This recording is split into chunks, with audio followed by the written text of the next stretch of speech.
And I'm back with the Nightwolf Show. This is Abby Tayak, and I'm here with a special guest, Dr. Nef Talamantes, Mescalero-Apache and Chicano scholar who has opened so many doors. And before our music breaking us, you were talking about the embeddedness of Native religious practice and spirituality with the earth and the state of the earth, and I was wondering if you could comment further on that and bring it more into the focus of the kind of work that you've done. Okay, well, actually, I think that I don't really separate in my mind the notion of decolonization, and I try to teach in my classes the part of American history that never gets taught to either high school students or middle school students or even grammar school students. They come to the university almost knowing nothing about American history and its role in the encounter with Native American people.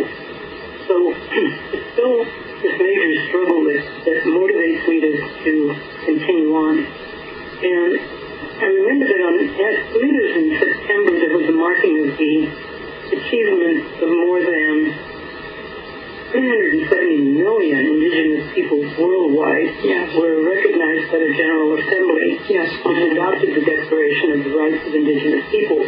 Well, that's basically what I'm concerned about in terms of teaching. One of the things that motivates me is the things that people say.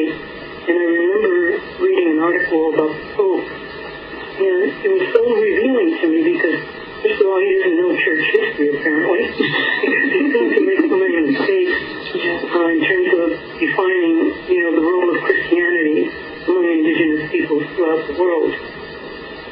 And this is what has led, I believe, to so many of the current problems that we have, where we have this introduction of Christianity and its insistence that there's only one true religion, and this is what Native people were forced into accepting.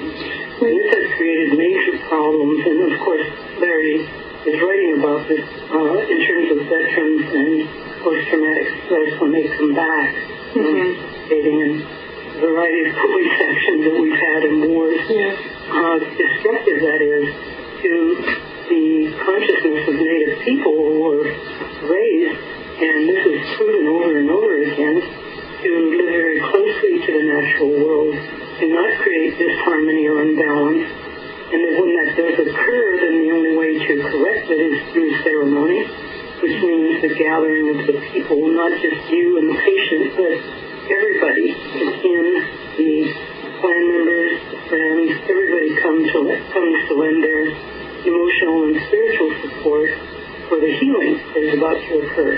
So these are things that are still practiced today, and I'm always stunned by the fact that most people don't even know about it. They seem to know more about New Age ceremonies than they do about traditional Native ceremonies. That's right. I mean, it seems that is absolutely one of the hardest things to get across is the legitimacy and validity of Native practice. And, I was wondering if you could talk about your study of the Apache girls' initiation ceremony, which is just an extraordinary work, and especially for your role as an Apache woman coming to this, but having to deal with explaining this in the academy and some of the obstacles or concerns that you've had in terms of garnering full respect for these traditions. Yes, well, as Mary Churchill was on the panel at the American Academy of Religion, she has taken the work that I have done and created a very interesting paradigm for how to study Native traditions. And she's looked at the articles that I've written on the ceremony, because what's so critical here is that the girls are actually being taught how to be women. And the first thing that happens in the ceremony is that the young girl, the initiate, comes to the ceremony still as a young girl. And we often say, these young girls, they need to be teens. Some of them have such a wild nature, as teenagers. And then other times, the girls are perfectly ready for accepting the challenge of this ceremony, because it is 4 days long, and then they have to spend 4 more days in reflection, focusing on what they've just been through. But the beautiful thing about it is that the girl, the initiate, on the first day of the ceremony runs deity and then brings her back to the teepee. So in most Native ceremonies, I've come to realize that we are praying for the presence of the deities. And it isn't just one god, but it could be many gods or female deities or whatever. So we know that in order for the ceremony to be successful, they have to be present. Mm-hmm. So this is why it's impossible for New Agers to do that. Right.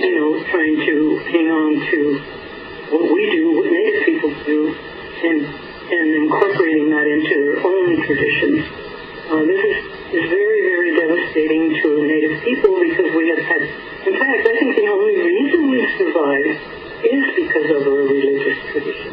That is what has given us the strength to persevere under such brutal massacres and the Trail of Tears and all the numerous accounts of the devastation of Native people.